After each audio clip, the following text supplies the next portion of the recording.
कहानी की शुरुआत लिसा नाम की एक लड़की को दिखाने से होती है जो एक आर्टिस्ट है और पेंटिंग भी बड़े ही शौक से बनाया करती थी। दरअसल पेंटिंग के जरिए से ही उसके घर का खर्च चलता है। फिलहाल इस वक्त वो एक ऑर्डर को पूरा करने के लिए गांव जा रही थी। रास्ते में उसकी मुलाकात होती है ट्रेसी नाम की एक लड़की से। ट्रेसी के साथ में टोनी और मेडी नाम की एक लड़की भी थी। ये तीनों फ्रेंड जंगल में टूर करने के लिए जा रहे थे। रास्ते में लिसा इनसे बात करती है और इनके बीच में जान पहचान हो जाती है। जिस गांव में लिसा अपने काम को करने के लिए जा रही थी उस गांव के थोड़ी ही दूरी पर एक जंगल था। उसी जंगल के अंदर ये तीनों दोस्त घूमने के लिए जा रहे थे। जब ये लोग जाने लगते हैं तो लिसा इनसे कहती है कि अगर टाइम मिले तो मिलने के लिए जरूर आना, क्योंकि मैं कुछ दिनों तक इसी गांव में रहूंगी। उनके जाने के बाद लिसा एक बस स्टॉप पर बैठ कर के बस के आने का वेट कर रही थी। तभी उसके पास एक लड़का आता है जिसका नाम था मार्कस। वो लिसा से कहता है कि यहाँ पर कोई बस नहीं आती,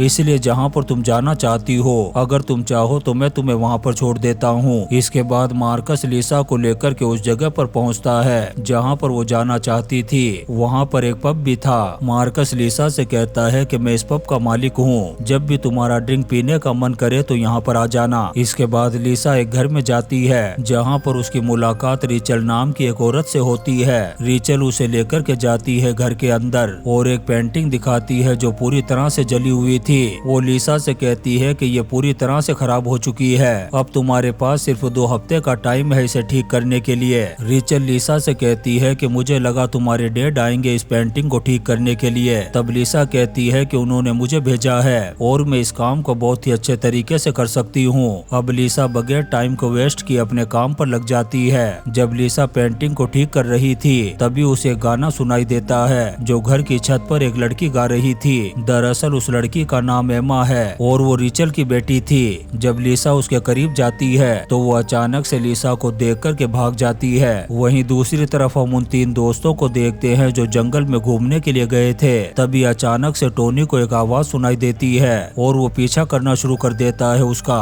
लेकिन जब ट्रेसी और मेडी टोनी के चिल्लाने की आवाज सुनती हैं तो उनकी भी आंख खुल जाती है। मेडी उसे आवाज लगाती है लेकिन वो कोई जवाब नहीं देता। तभी अचानक से मेडी के पीछे कोई आता है और उसे घसीट करके ले जाता है अपने साथ। इसी बीच ट्रेसी पर भी कोई हमला कर देता है जिससे वो भी बेहोश हो जाती है। कुछ टाइम बाद जब इन तीनों को होश आता है तो ये तीनों अपने आप को एक लकड़ी से बने हुए पिंजरे में कैद पाते हैं। इस जगह पर हमें एक बड़ा सा कुआं भी दिखाया जाता है। तभी अचानक से यहाँ पर एक सांड जैसा आदमी आता है जिसका नाम था रोनी। उसके हाथ में एक बर्तन था और वो उस बर्तन को लेकर के उस कुएं के पास जाता है, फिर उसे रस्सी से बांध करके गिरा देता है कुएं के अंदर। कुछ देर बाद जब वो रस्सी को वापस खींचता है तो उस बर्तन के अंदर खून भरा हुआ था। यहाँ पर जो टोनी पिंजरे में बंद था वो जोर जोर से चिल्लाना शुरू कर देता है। ये देख कर के रोनी को गुस्सा आ जाता है और वो टोनी की बुरी तरह से धुलाई करके उसे डाल देता है कुएं के अंदर। मेडी और ट्रेसी भी अपने दोस्त को मरता हुआ देख कर के बुरी तरह से रो रहे थे।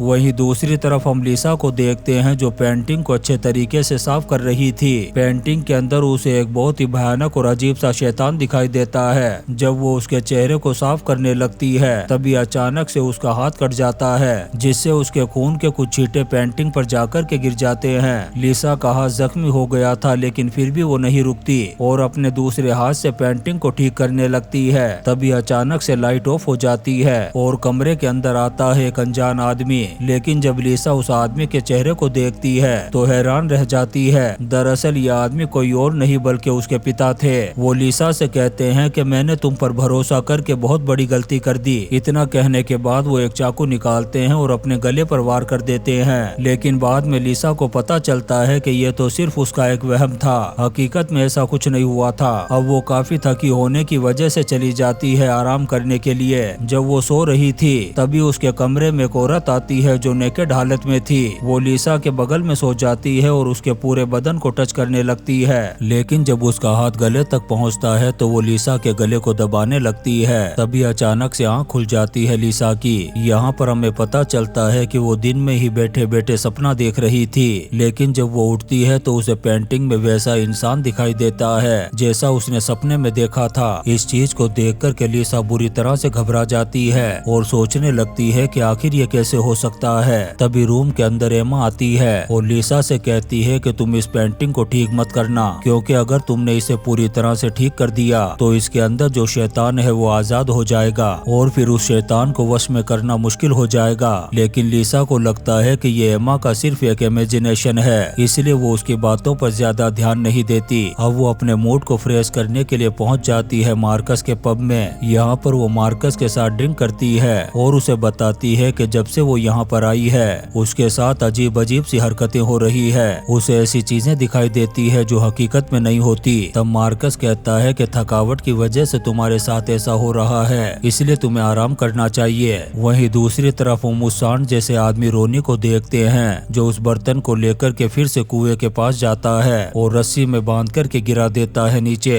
इस बार हम कुएं के अंदर एक हाथ को देखते हैं, वो जिस किसी का भी था वो अपने हाथ पर कट लगाता है और बहुत सारा खून उस बर्तन में गिरा देता है। खून लेने के बाद रोनी उस कुएं वाले आदमी को थैंक्स कहता है और उसे खाना खिलाने के लिए इस बार वो शिकार करता है मेडी का। वो मेडी को मारने के बाद उसे ले जाकर के डाल देता है कुएं के अंदर। इसके बाद हमें कुएं के अंदर का सीन दिखाया जाता है जहाँ पर हम एक बहुत ही भयानक शैतान को देखते हैं जो मेडी की बॉडी के ऊपर जाकर के बैठ जाता है और उसे अपना डिनर बनाने लगता है। उधर हम रिचल को देखते हैं जो लिसा से काफी नाराज थी क्योंकि लिसा अपने काम को ठीक तरह से नहीं कर पा रही थी। रिचल उसे कहती है कि अगर तुमने ये काम टाइम पर नहीं किया तो तुम पर पेनल्टी लगा दी जाएगी और इसकी वजह से तुम्हारा स्टूडियो भी बंद हो जाएगा, तुम्हारे पिता का भरोसा भी तुम पर से उठ जाएगा। इसलिए मैं चाहती हूँ कि जितना जल्दी हो सके तुम इस काम को पूरा करो। आखिर रिचल इतनी जल्दबाजी क्यों कर रही थी इस पेंटिंग को ठीक करवाने की, ये बात लिसा को बिल्कुल भी समझ में नहीं आती। फिर जब रात होती है तो लिसा अपने रूम में जाकर के सो जाती है। तभी उसके रूम में दो लोग आते हैं। अचानक से जब लिसा की आंख खुलती है तो वो टोनी और ट्रेसी को देखती है। टोनी बहुत ही बुरी हालत में था और व्हीलचेयर पर बैठा हुआ था। ट्रेसी भी काफी जख्मी हालत में थी और वो लिसा से कह रही थी कि हमें बचा लो। दरअसल लिसा इस बार भी सपना देख रही थी। इस भयानक सपने को देखने के बाद लिसा को नींद नहीं आ रही थी, इसलिए वो चली जाती है मार्कस के पास। यहाँ पर वो मार्कस को अपने उन भयानक सपनों के बारे में बताती है और कहती है कि मैं अपने इस काम को अधूरा छोड़ भी नहीं सकती क्योंकि इससे मेरे पिता का भरोसा मुझसे टूट जाएगा। यह सुनकर के मार्कस कहता है कि अगर ऐसी बात है तो तुम जितनी जल्दी हो सके अपने काम को खत्म कर दो ताकि तुम यहाँ से जा सको। इसके बाद लिसा घर आती है और उस काम को जल्दी पूरा करने के लिए ड्रग्स लेती है। तभी अचानक लिसा को अपने रूम के अंदर पर्दे के पीछे किसी के रोने की आवाज सुनाई देती है। जब लिसा जाकर के देखती है तो पता चलता है कि ये तो मेडी है जिसकी हालत बहुत ज्यादा खराब थी।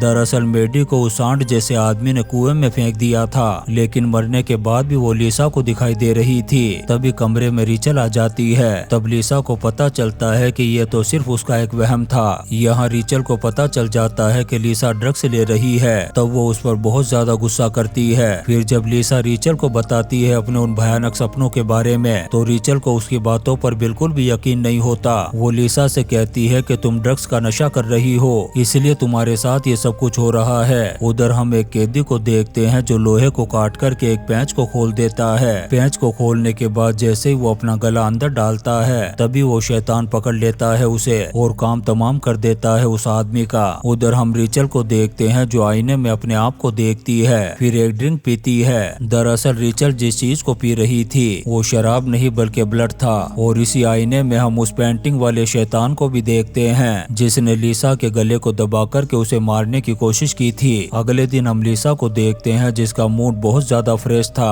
और वो उठती है और अपने काम पर लग जाती है। जब वो पेंटिंग को ठीक कर रही थी तभी उसके पास एमा आती है और फिर से लिसा से कहती है कि इस पेंटिंग को ठीक मत करो, इन सब के पीछे मेरी माँ का हाथ है, उन्होंने शराब को जागृत किया है। गोरोन जो कि एक शैतान है वो उसी का खून पीकर के जवान बनी रहती है। वो लिसा को बताती है कि आज रात चांद पर लाल बादल होंगे और अगर उस चांद की रोशनी इस पेंटिंग पर पड़ गई तो पेंटिंग के अंदर का शैतान फिर से 500 सालों के लिए आजाद हो जाएगा। इसीलिए रिचल तुमसे ये पेंटिंग जल्दी से जल्दी ठीक करवाना चाहती है क्योंकि वो उस शैतान को आजाद करवाना चाहती है। दरअसल उसने शैतान के साथ एक डील कर रखी है, वो हमेशा जवान बने रहना चाहती है इसलिए वो ऐसा कर रही है। लेकिन लिसा को अब भी लग रहा था कि ये सिर्फ एमा का एक इमेजिनेशन है, इसलिए वो एमा से कहती है कि तुम यहाँ से जाओ और मुझे अपना काम करने दो। लेकिन तभी एमा कहती है कि उस शैतान को बलि चढ़ाने के लिए नीचे कुछ लोगों को कैद करके रखा गया है, इसलिए तुम एक बार चल कर के देख लो ताकि तुम्हें यकीन हो जाए। लिसा उसकी बात मान लेती है। इसके बाद एमा उसे लेकर के जाती है बेसमेंट में, जहाँ सबसे पहले इनकी नजर पड़ती है उस आंट जैसे आदमी रोनी पर, जो किसी को मारने के लिए जा रहा था।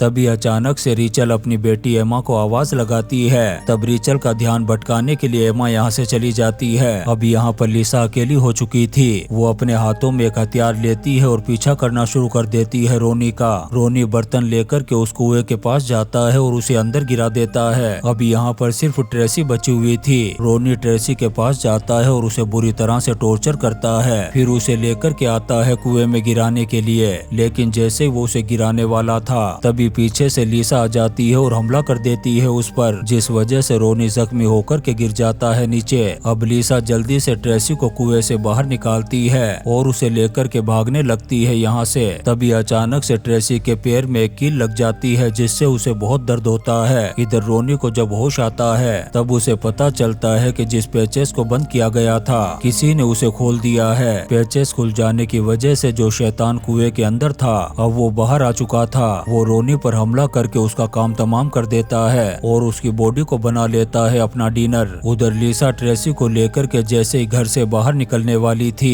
तभी दरवाजे पर मार्कस आ जाता है। उसके हाथ में एक क्रॉसबो था जिससे वो ट्रेसी पर हमला कर देता है, जिसकी वजह से यहीं पर मौत हो जाती है ट्रेसी की। इसके बाद वो लिसा को लेकर के जाता है घर के अंदर और उसे उस पेंटिंग को ठीक करने के लिए कहता है। अब लिसा के पास कोई दूसरा रास्ता नहीं था, इसलिए वो उस पेंटिंग को ठीक करना शुरू कर देती है। पेंटिंग को साफ करते वक्त उसे रिचल के हाथ में एक पेपर दिखाई देता है जिस पर कुछ मंत्र लिखा हुआ था और उन्हीं मंत्रों को पढ़ कर के वो शैतान को अपने वश में कर रही थी। तभी यहाँ पर एमा आ जाती है और पेंटिंग पर पेट्रोल छिड़क देती है, फिर धमकी देती है उसे जलाने की। दरअसल एमा नहीं चाहती थी कि ये शैतान जिंदा हो। तभी मार्कस एमा को मारने के लिए क्रॉसबो उठा लेता है, लेकिन तभी लिसा मार्कस पर हमला करके एमा को बचा लेती है। तभी रिचल जाकर के उस क्रॉसबो को उठा लेती है और हमला कर देती है लिसा पर, जिससे लिसा जख्मी होकर के गिर जाती है नीचे। इसके बाद मार्कस आगे बढ़ता है लिसा को मारने के लिए। तभी अचानक से लाल चांद की रोशनी इन सभी के ऊपर पड़ने लगती है, जिसकी वजह से ये सभी लोग बुरी तरह से तड़पने लगते हैं। थोड़ी ही देर में इनकी मौत हो जाती है और इनकी बॉडी पूरी तरह से धूल मिट्टी में बदल जाती है। इन सभी की मौत हो जाने के बाद हमारे सामने आता है एमा का असली चेहरा।